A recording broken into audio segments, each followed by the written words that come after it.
A global namaste and a beautiful morning to the entire family of IBG, to our esteemed guests for being here with us. We are all extremely honored and privileged to welcome His Excellency Gerry Kelly, Consul General, Consulate General of Ireland, Mumbai. Where we're going to talk about doing business with Ireland in a changing world. We are all global citizens these days, and we all look forward to being one globally. And what a better opportunity than Ireland and having business connect with them, as it's very known for everyone to go on a high. So with this beautiful note and the beautiful island, which is Ireland in Europe, we truly begin our today's session. Before we go ahead, please allow me for all our guests to speak a few words about IBG.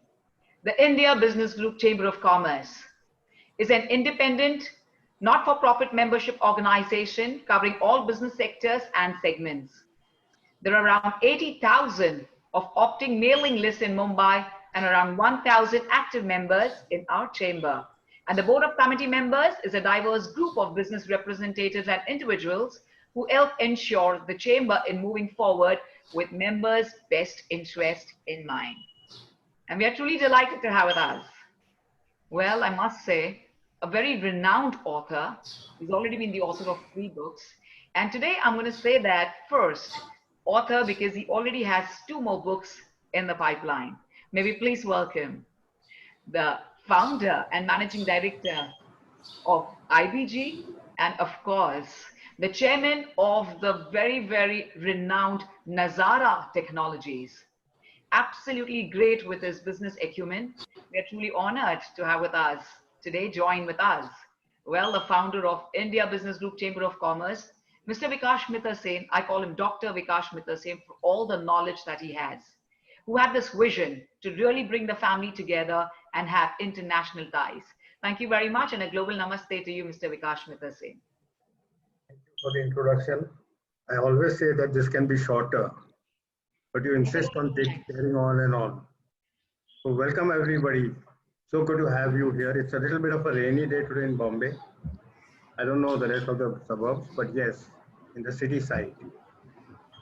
I'm very happy to have Gerry with us. And I'm sure you're going to enjoy this talk, because he's a good friend, and I know that he speaks well and he has immense knowledge. Thank you very much for being with us. Thank you, Vikash. Delighted to be here. Thank you very much, Mr. Vikash. And we have with us the very dynamic CEO, Priya Pansare, who really makes things extremely simple for all of us. Good morning to you, dear Priya. Priya, a very good morning to you.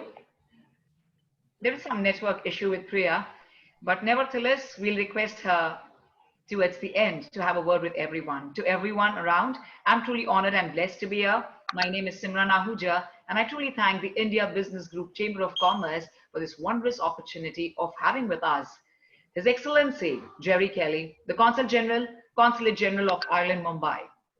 In 2018, he was the first Secretary, Human Rights and Social Affairs, Permanent Mission of Ireland to the UN, New York.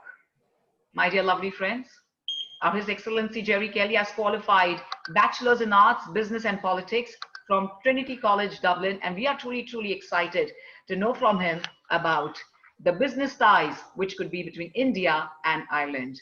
May we please request Your Excellency, please to kindly address everyone here at IBG.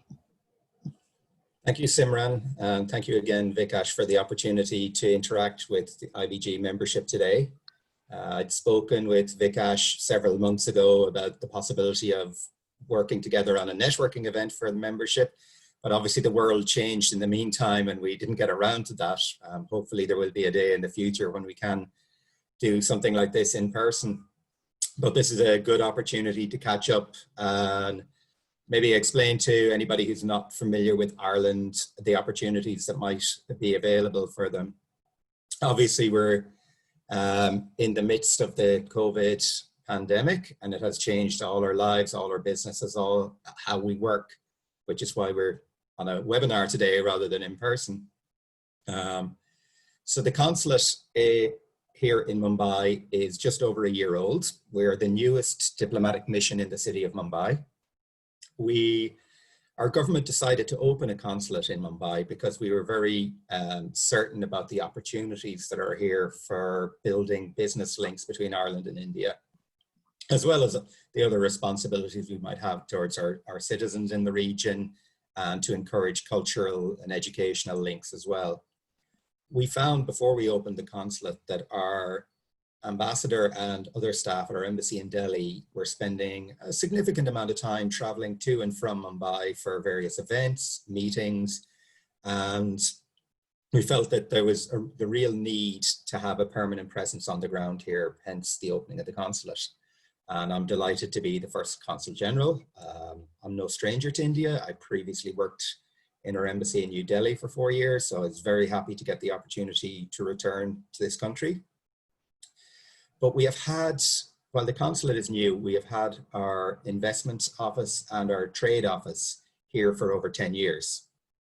So by opening the consulate, we're bringing all aspects of Irish government's representation in India together under one roof. So we have our trade office known as Enterprise Ireland, and that their responsibility is to assist Irish companies wishing to explore the Indian market. We also have our investment office, which is known as IDA, and their responsibility is to attract FDI from India into Ireland, and they have a long, successful track record with that. We also have tourism representative here, so we have all aspects of the Irish economy essentially now represented in Mumbai, and so this gives us a great opportunity to build on the synergies of each individual aspect of our economic and trade links with India. Unfortunately, our move to a new office has been delayed because of the pandemic shutdown. So we're all working from home rather than a new office, which was going to be purpose-built, Ireland's largest investment in South Asia, and was going to give us the footprint to really expand our profile here and expand our operations. And that will happen as soon as we can get back to work on fitting out the office. We'll have that as an Ireland house, as a home for Ireland in India, as a one-stop shop for anybody wanting to do business in India to come in and see us and learn more about us. To give you some idea of the trade between Ireland and India, bilateral trade runs around 5 billion euros a year, which for a small country like Ireland is quite significant. We are, of course, member of the European Union, so that benefits our trade with India as well. The trade is approximately 1/3 goods and 2/3 services. And it probably won't surprise anybody to learn that in terms of goods, India has a very positive balance of payments with Ireland. And in terms of services, it works the other way. That Ireland exports more than it imports from India in terms of services, but we import more in terms of goods. So it's a pretty balanced relationship. I think there's real benefit for both countries in the trading relationship as it stands. What are the areas that we work with most? In terms of Indian exports to Ireland, it is things like linen, rubber, chemicals, IT and life sciences as well. We see a really good two-way flow in those goods, and a lot of it is, I guess, because we're all part of a globalized world where you have large multinationals with bases in Ireland and India, and you see actually even the trade within and between those multinationals benefits both our countries. In terms of services, the big areas for Ireland is IT services, financial services. Aviation is a significant export for us. Dublin is a hub of aviation leasing, and a lot of Indian airlines would lease their aircraft through companies based in Ireland. We've also seen great growth in the last few years in terms of the number of Indian students wishing to study in Ireland. That's something that we really encourage and really work hard to build on, because as well as the short-term benefits to universities in Ireland of attracting Indian students and obviously the fees involved, we believe it creates the sort of person-to-person links that going forward will really deepen and broaden the connections between our two countries. We think there's no better ambassador for a country than a student who has benefited from a great education in Ireland and returned to their home country with that positive experience and is real potential to be a positive advocate for Ireland going forward. So that's a really important area to us. And tourism obviously is an area that's been growing also. We've up until now, obviously tourism's taken a massive hit this year, and I'll talk a little more about that later. But we are seeing real growth in tourism numbers as people in India become more aware of Ireland and more aware of the tourism offering and the special nature of Irish hospitality. The fact we're a little off the beaten track, maybe more unique than some of the experiences that Indian travelers overseas are familiar with. In terms of Irish companies coming to India, it's largely services related. We're seeing a lot of sort of business to business contacts rather than necessarily business to consumer. We have some consumer products on the market. You'd be familiar with Jameson Irish whiskey. We've seen Butler's Irish chocolates, some other agri-food, Kerrygold cheese, some other agri-food industries, making small inroads into India, but agri-foods will be one of our areas of strength for indigenous companies, and it's a difficult industry for goods to enter India. That said, their biggest Irish company based in India is a company called Kerry Group, who are in the agri-food space, but it's more food science. So what they do is they bring the technology and techniques they developed in Ireland to a large laboratory plant they have in Bangalore, where they work with Indian companies to refine their processes and their manufacturing with the best technology and experience from Ireland. And that's been very successful so far. So as you see, there's a wide range of potential links there between Ireland and India, and it's growing all the time. We have approximately, well, more than 60 Indian companies based in Ireland. A lot of these will be household names to you. Wipro, HCL, Compton Greaves, they all have significant operations in Ireland.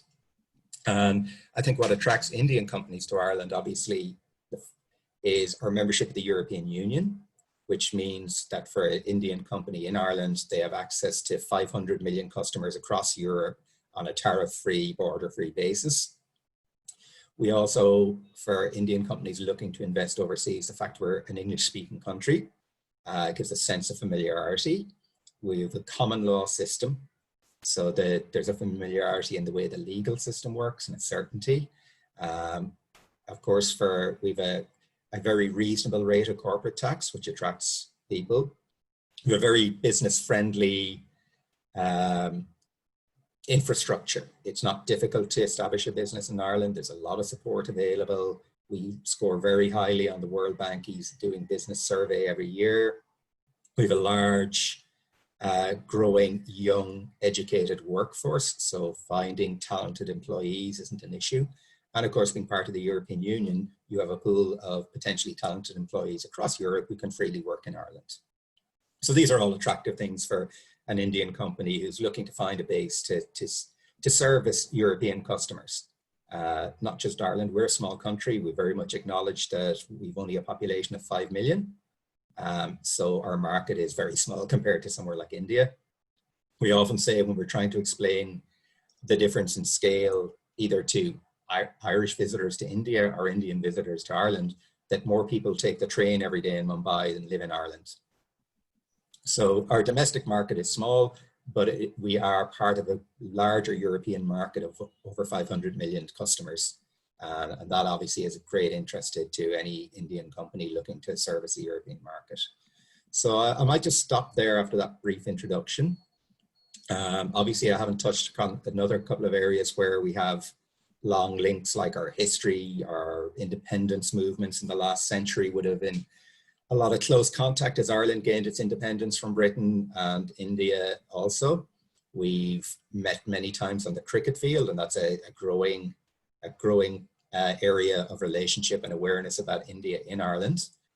We're seeing a real growth in cricket domestically in Ireland, part of whom is encouraged and supported by a growing Indian community in Ireland. We've around 40,000 Indian nationals who are living and working in Ireland, and that's growing all the time. which is great for cricket, great for our restaurants, because we can finally get decent Indian food in Ireland, and we've been a long time waiting. We are also trying to work with the Bollywood community here in terms of attracting Ireland, pushing Ireland as a potential venue to film movies. We've had some high profile movies such as Ekta Tiger in recent years filmed in Ireland, and we hope we'll be able to build on more of that. The other soft things outside trade that we feel we really can work on here in Mumbai is literature. We've a good relationship with the Literary Festival. Obviously, we both are very literary cultures where the written word and the spoken word is a big part of our culture. We've a long history of great writers, and Indian and Irish writers have influenced each other for years now. So there is that cultural link as well that we are happy to build on. But I think I'll stop there, and maybe if we want to take questions now, Simran, I think that might move things along as well.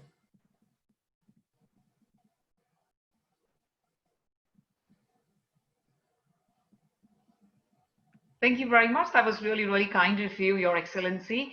I'm also going to take this opportunity of welcoming Mr. Cyrus Gudzer for being here with us today. Absolutely our honor to welcome you here as well. Thank you so much for your valuable time for being here with us. And we have a couple of questions, Your Excellency. And the first question, which comes from our business guru, Mr. Vikash Mittersen, who says that, can IBG work closely with your consulate to bring companies to Ireland? Yes, very much so.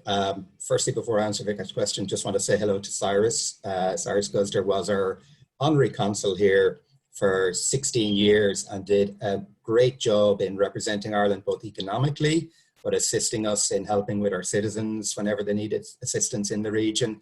And, you know, Cyrus retired and it took 2 full-time Irish staff to replace him. So delighted that Cyrus is joining us today.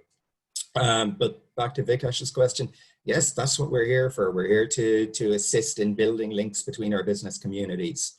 So if you have an Indian business who's interested in doing business in Ireland, we will work with our investment agency, IDA, to develop their needs, to introduce them to the sort of organizations that will help them on the ground.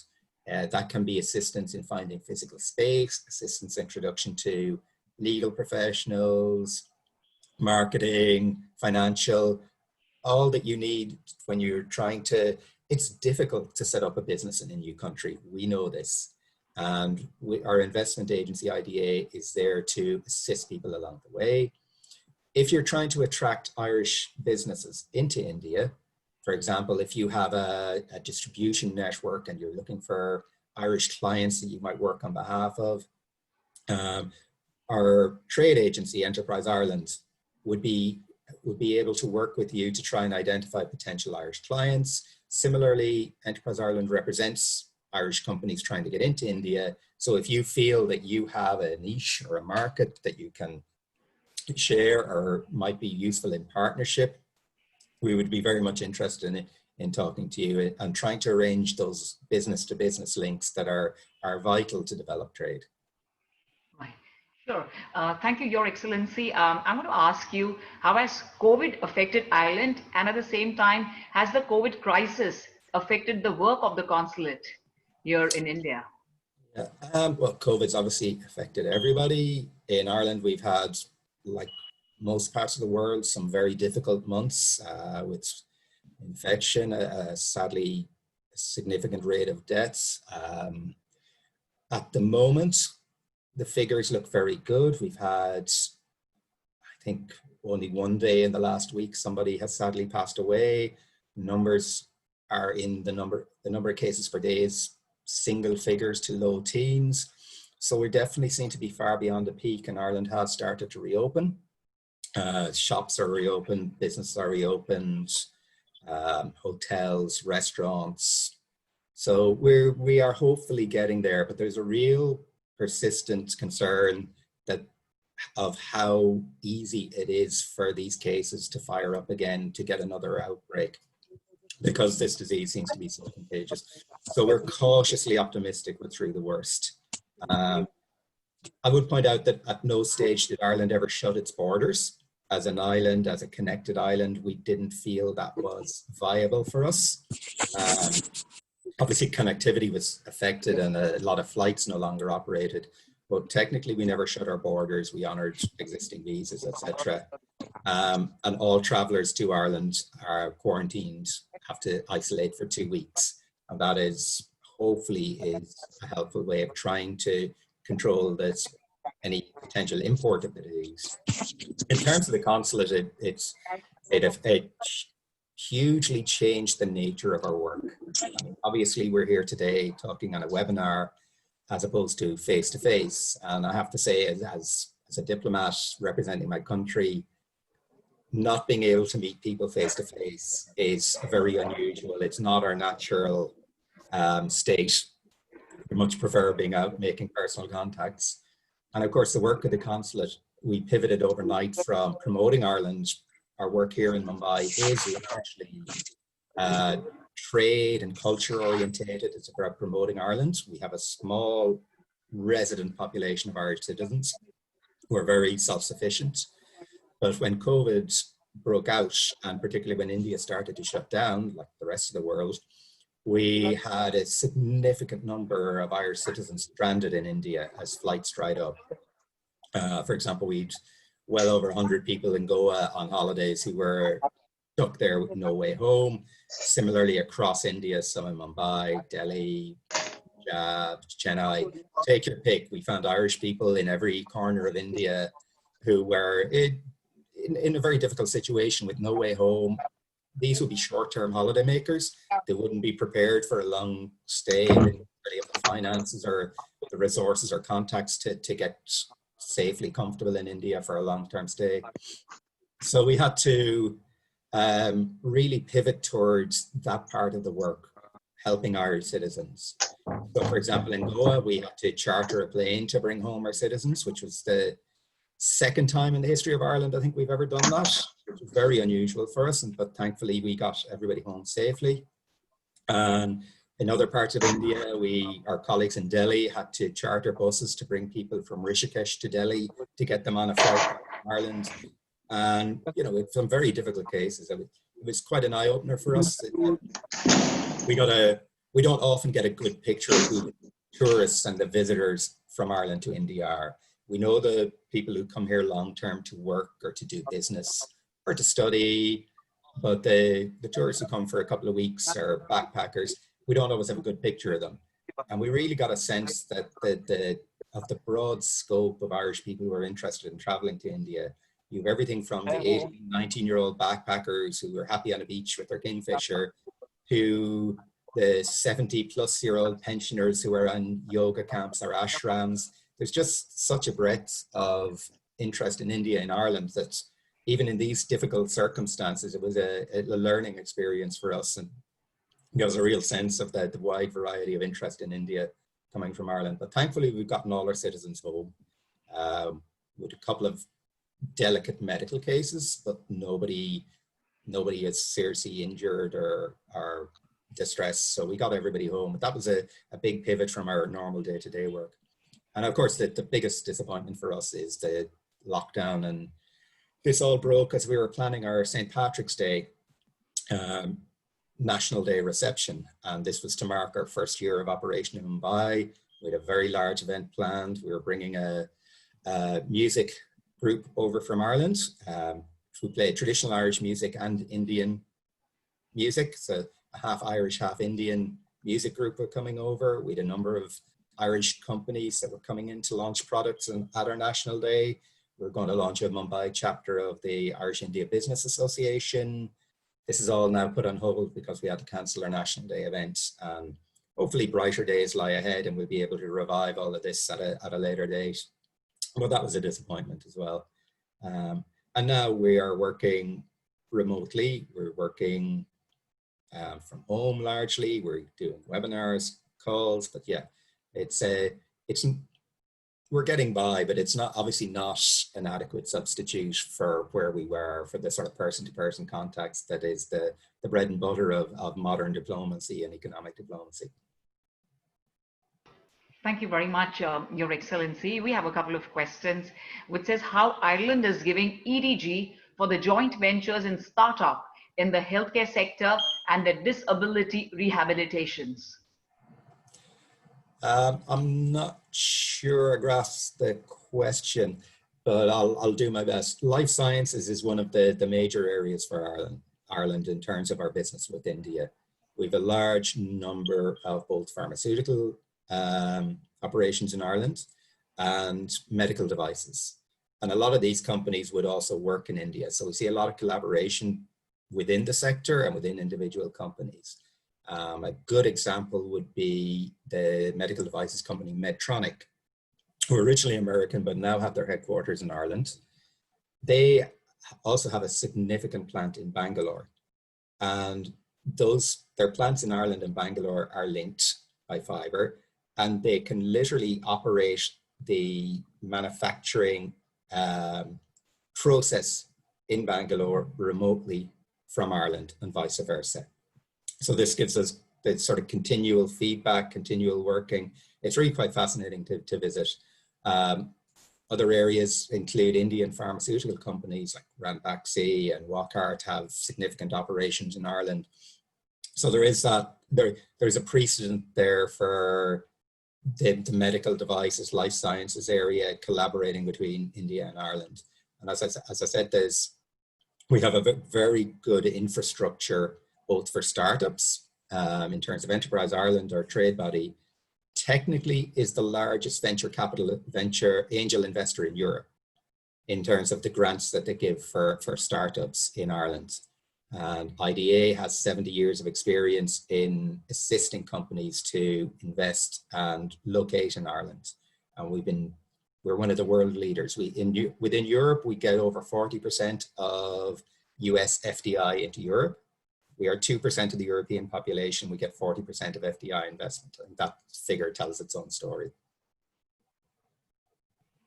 Thank you, Your Excellency. What are the job opportunities for international students who register in Ireland for medical schools or business schools, and the visa regulations for them after they graduate?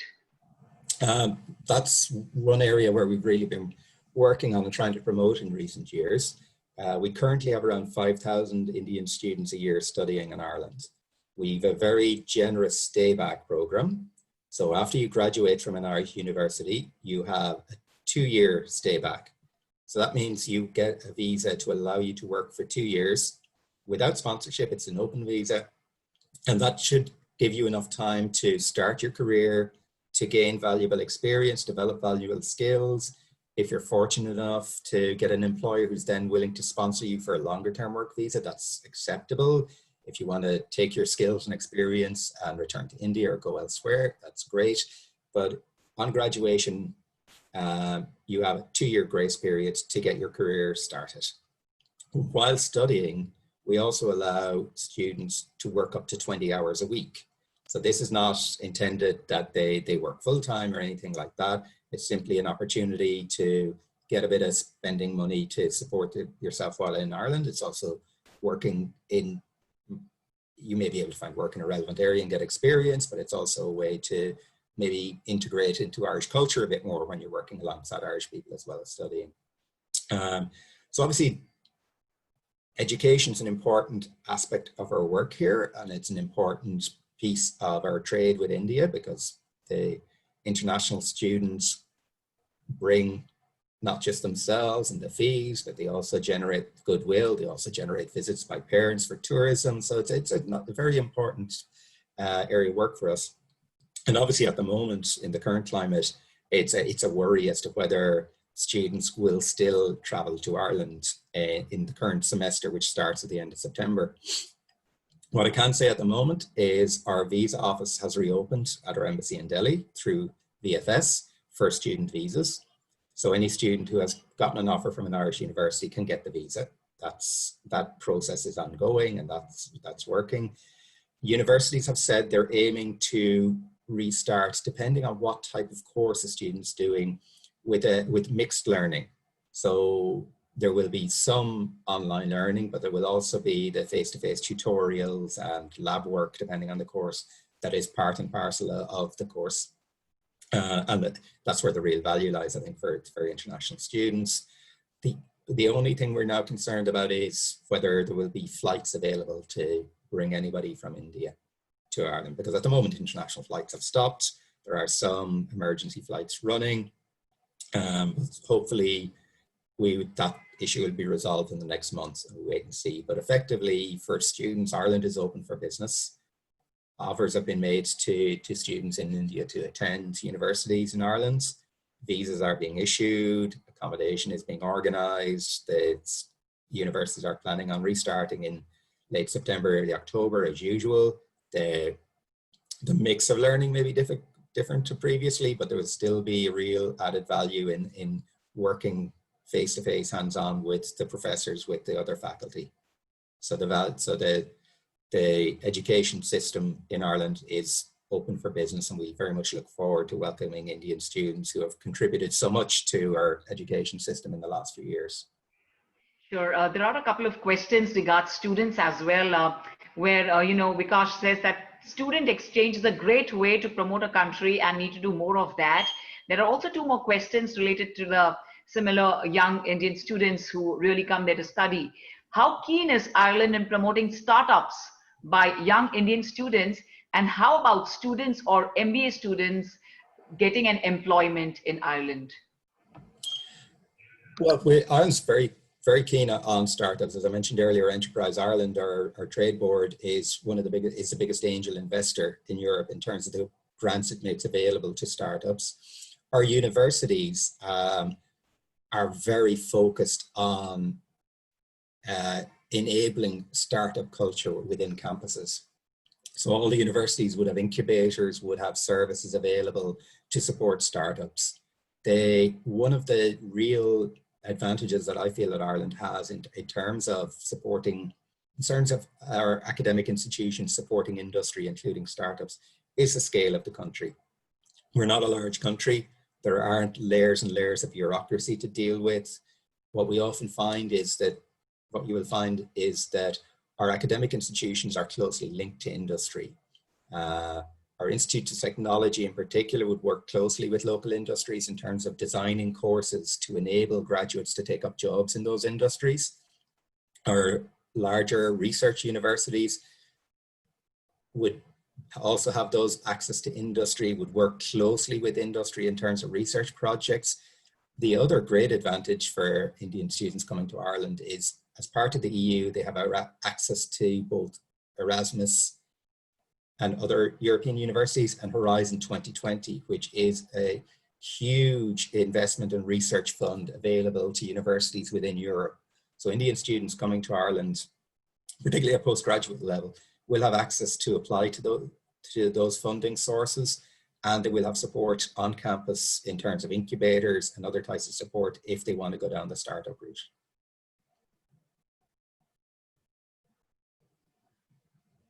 Thank you so much. We had a couple of questions regarding students, and this goes for the technology company having an expertise in turnkey project or solutions which are interested in having tie-up or collaborations for technology like intelligent security, RFID, IoT, ML, DL, and artificial intelligence, where conceptualization to execution expertise is in-house, which can be beneficial for both the countries and add value as a turnkey. So they probably need that guidance. How do we go ahead with this?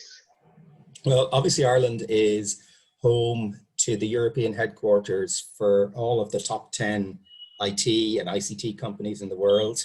So everybody from Apple, Facebook, Google, Cisco, all these companies have their headquarters in Ireland, and they all recruit heavily in Ireland. So if your ambition is to get into the top tier of multinationals in the IT sector, Ireland is very definitely the place to work. And these companies work closely with Irish universities in terms of supporting graduate programs, both in terms of internships, but also in terms of course design. And the fact that these companies are located in Ireland has led to the development of a clustering effect.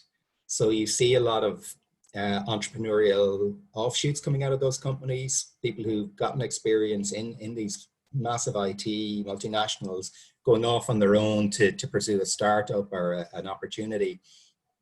So there's a real community there. Obviously, then the educational institutions have these massive companies on their doorstep, so they work closely with them and design courses that will enable graduates to pursue careers in those industries. So you have this infrastructure and community available in Ireland around IT, around the research, the advanced research that these companies do. Ireland is often mislabeled as a tax haven, which is a very incorrect way of labeling us. These companies are in Ireland for many years. They employ tens of thousands of people. They are real industries. And one of the things that attracts them is not just our relatively low corporate tax rate, but the way it's structured in that research and development is significantly favorably treated by the Irish tax authorities. So it's in these companies' interest to invest heavily in research and development in Ireland, and they do so. And I think if that's an area of interest to Indian students, well, obviously Ireland is the infrastructure and location for so much of this.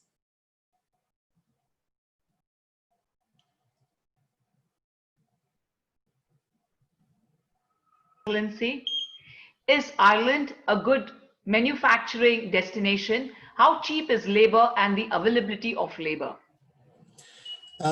Depends on what type of manufacturing. Historically, Ireland's slightly unique in Europe in that for reasons that certain parts of India may identify with, we didn't really have the Industrial Revolution. So we didn't have large scale, old style manufacturing in Ireland. Which means that our economy as it's developed has largely been a knowledge-based economy in recent years.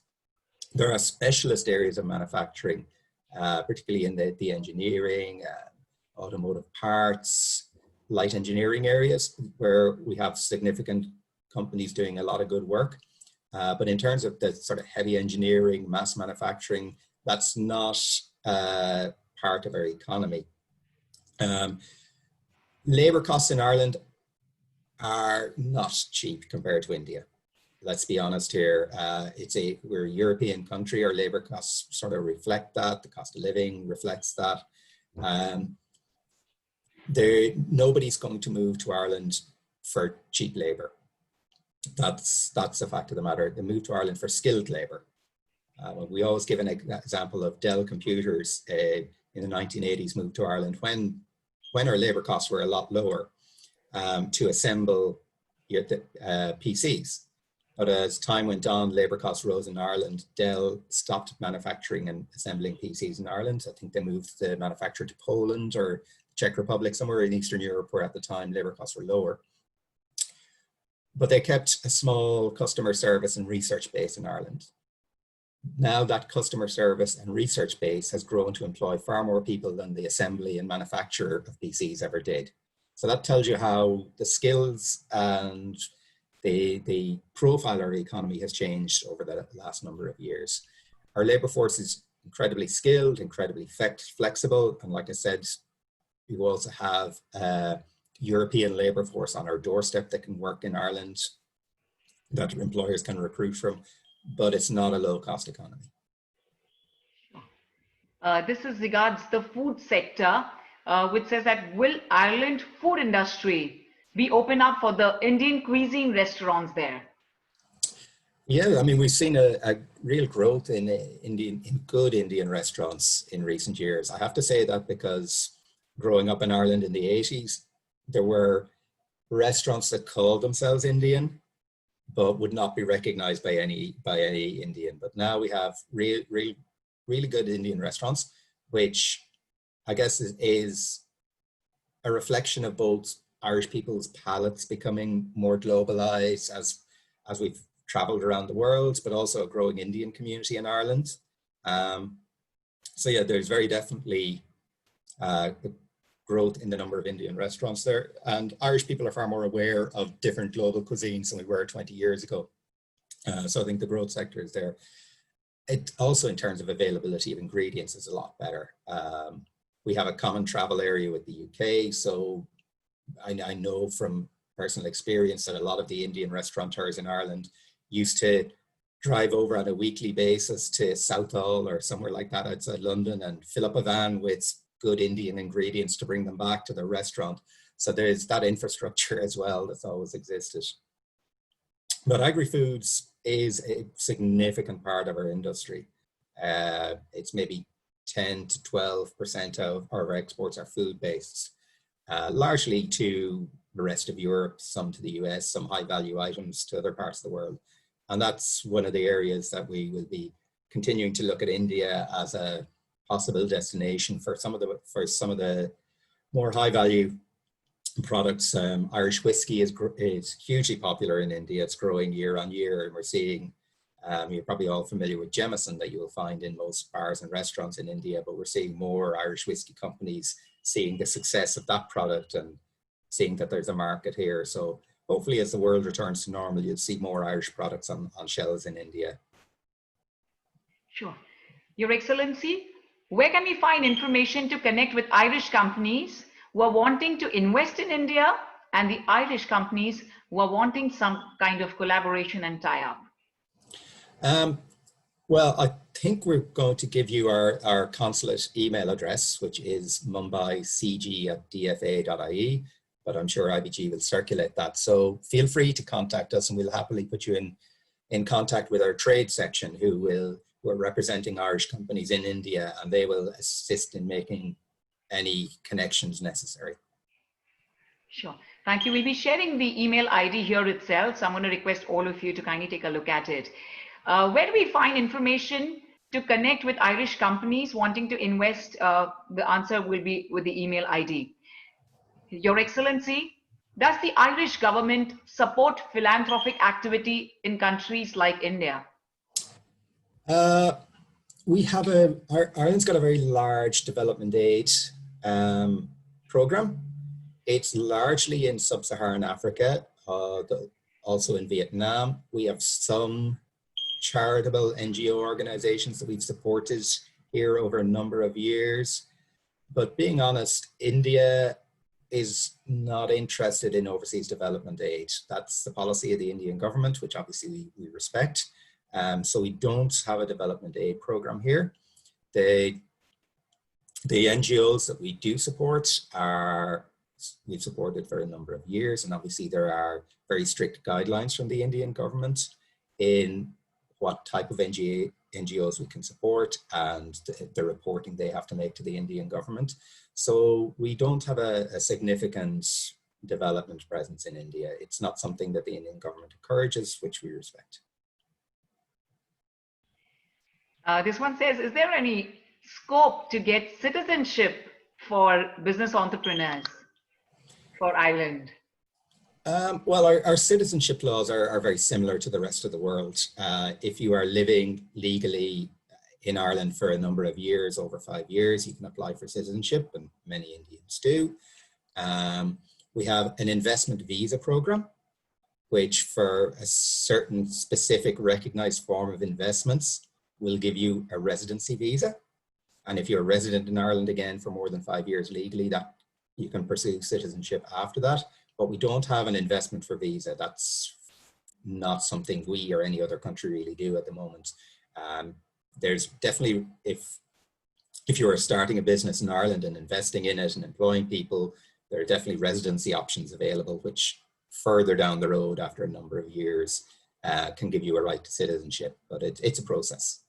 But the residency investment visa option is there, and it's not been utilized by a huge amount of Indians, I have to say. I mean, we looked at the figures recently, and the overseas investors in these visa programs are from countries where you might guess they're coming from, but not really from India. So maybe that is something that might be attractive to Indian investors and Indian entrepreneurs. We'll have the last two questions, Your Excellency. Will Brexit affect Irish business, and does Brexit have an impact on the Ireland's economy or trade with India? Yes, I mean, Brexit has hovered over us for a number of years now. And I think if you ask anybody in Ireland, we'll still say it's a regrettable decision by our friends and neighbours in Britain to leave the European Union. We've always found the European Union membership to be a very positive experience that has absolutely helped grow our economy, and we're very certain that we've benefited from being part of the EU, but the UK has decided to go a different way. One of the big issues with Brexit is what the future trading relationship between Britain and the EU will look like, and that's still unclear. So that uncertainty doesn't benefit anybody. Obviously, Britain traditionally would have been our largest market for a lot of our goods. Not so anymore. I think Britain probably accounts for around 12% of Irish exports, but the rest of Europe accounts for 33%. So we're not as economically dependent as we used to be. However, within that, certain areas such as food and drink are overrepresented as, you know, Britain being such a big market. So certain areas within the Irish economy will be hurt if we end up with tariffs on goods going between Ireland and Britain. On the other hand, and also we have the border with Northern Ireland, which is always a very tricky matter, and how we manage that. But also there are some opportunities. I mean, traditionally, Britain would have been seen as maybe a natural home for Indian companies looking to expand overseas and service the European market, again, for language, for the same legal system, for historical links. Now Britain's not part of the EU. Any Indian company in Britain is going to lose access to those 500 million customers, potentially, if there's no trade agreement between Britain and the EU. So Ireland obviously is a potential substitute in those terms, that we, again, are English speaking, have a legal system that would be familiar to Indian companies, and we will remain part of the EU, where companies operating from Ireland will have access to those 500 million consumers. So we've already seen some Indian companies relocate some of their operations to Ireland. We've seen a lot of other multinationals relocate some of their operations to Ireland to guard against the negative impact of Brexit. And I think as it becomes closer, or if the uncertainty prevails as to what Britain's desire for a future trading relationship with Europe looks like, we'll see more of that. Sure. We'll take this last question, Your Excellency. Can an Indian citizen register a company and open a bank account sitting in India, in Ireland? It would depend on, the bank account would depend on the bank in particular, and the ability to comply with regulatory norms, which would normally involve residents or establishing a company, registering a company in the normal legal way. Ireland, as I said, consistently scores highly on the ease of doing business structure. So the legal framework to set up a business or to set up a company in Ireland is quite straightforward and quite easily navigated. So it's not difficult to set up a company in Ireland, you know, with the necessary shareholding or registration, and that would enable companies to open financial services in Ireland, etc. So there's a legal and regulatory framework that has to be negotiated, but it is relatively straightforward. There's not a huge amount of permissions required or anything like that. So it's a well-trodden path. There's a lot of companies in Ireland, consultants, certain legal services that will absolutely assist any company that's wishing to establish in Ireland with the sort of legal framework that they have to comply with. Sure. Thank you so much. I want to take this opportunity of telling everyone, thank you for your questions. I know we have a lot of them, but due to time constraint, I think we've really answered maximum questions. But for any queries, we'll share the email ID with you, which has already been done by Girish. So I'm going to also take this opportunity of thanking Girish and Siddhi for being here with us. And once again, I'm going to truly, truly thank the presence of His Excellency Gerry Kelly, the Consul General of Ireland, Mumbai, for being here with us. And I'm also going to take the opportunity of truly, truly thanking Mr. Cyrus Goodsir for being here with us. And there is a message by, our Vice Chair of IBG, Mr. Dilip Mehta, that he was truly, truly enlightened by the entire speech that you had, the presentation that you had, and the Q&A has further helped everyone, all the business entrepreneurs have their visions and to go ahead and really have ties with Ireland. So I'm going to take this opportunity of thanking His Excellency for being here with us, for giving us the input where both the countries can come in together and have great business ties, especially for the student sector. I think that's the best place to go to. We look forward to this wondrous association. And the last beautiful say from Vikash Mitra, who says that we plan to get a delegation to Ireland in 2021. And we truly look forward to that as well, Your Excellency. Well, you'd be more than welcome, and we'd be very happy to work with you on that. Hopefully by 2021, we will be able to be fully open for business and really give you a sample and taste of both our economic entrepreneurship, but our hospitality as well. Sure. That's really, really kind of you. And I'm going to request now Mr. Cyrus, our Honorable Mr. Cyrus, to kindly speak a few words, if it's possible. Thank you very much, Your Excellency. May I please kindly request Mr. Cyrus to kindly address all of us today. Mr. Cyrus Goodsir, please. Thank you. So that's me. Can you see me? Yes, very well, sir. And can very you hear well. me? Yeah, okay. Thank you so much for acknowledging my presence. I'm most grateful to you. And I listened to this, Gerry, with great interest. It was like a refresher course for me. So thank you so much. Sure. Thank you so much. And I want to request our CEO, Priya Pansare. And Priya, you went off the radar earlier. And maybe please request you to kindly speak to everyone and propose a vote of thanks along with Mr. Vikash Mitra. Priya, over to you. Of course. Thank you, Mr. Consul. It was an absolute pleasure and privilege to have you on IBG's platform today. I'm sure our audience were also delighted listening to you. And of course, you being the first Consul General in Mumbai itself proves and recognizes the strong presence and growing links between Ireland and Western India. Thanks a lot. Thank you, Priya, for your kind words. And now, of course, our business guru, Mr. Vikash Mitra. I'm really getting into that dream of having the delegation, IBG delegation to Ireland. So, Mr. Vikash Mitra, can we please request you to kindly be here with us and speak to the gathering, please? You jumped the gun a bit. It's not decided about the delegation. We're going to speak to the Consul General and see whether there is synergy to do that. We're going to explore this soon. But now, soon has a different connotation. We don't know when soon is. Soon after this COVID thing is over, and we don't know when. Besides other things, I'm not talking specifically about Ireland. I want to say is that people realize that this is going to become a before and after thing. Before COVID, after COVID. I want people to stay put, stay safe, stay alive.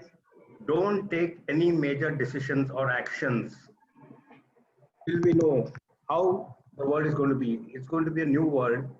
You have to do a fresh new learning all over again. So don't be hasty in your decisions.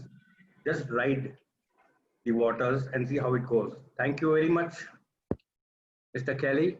It's been great, as always, to be with you. Bye. And thank you, Vikash. Thank you, Simran, for the opportunity to speak with the membership. It's, like I said earlier, it's very welcome to have the opportunity to interact with people in these times where we're a lot more restricted in our movements and our ability to meet people. So this has been a great opportunity. Thank you again. Thank you very much, Your Excellency. And I'm going to request you to kindly be here with us for a group photo op where I'm going to request everyone to have your audios on mute and to only have your videos on if it's possible.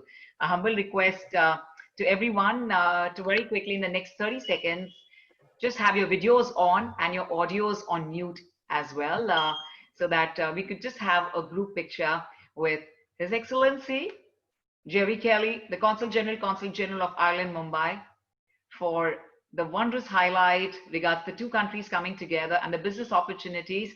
And as we know that we're going through difficult times, but your vision could always brighten up, your life. So can we please request you to have your videos on, everyone? Everyone, can we please have all the videos on, and we'll have the audios on mute. And I'm going to wait for Girish to have the picture. Sure. Thank you, everyone. So here we have the countdown. 3, 2, 1, and smile.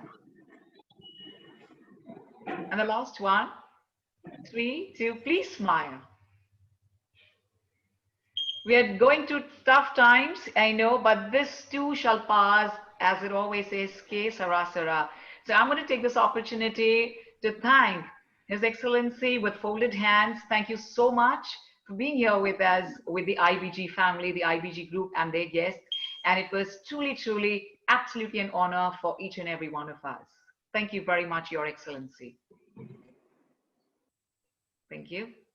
I'm also going to take the opportunity of thanking everyone for joining us. I look forward to meeting you on coming Friday. And if you don't have the details for all our guests, please send in your email ID and write in your contact numbers so we could let you know about the future sessions. Thank you so much for being here with us with our webinar cafe, only with IBG. It's truly an honor for all of us to come together on this platform and truly make sure that our business acumen and entrepreneurship skills are ongoing and our perceptions could change and really made it become a reality at this point of time. So thank you very much, and a global namaste to everyone on behalf of Simran Ahuja.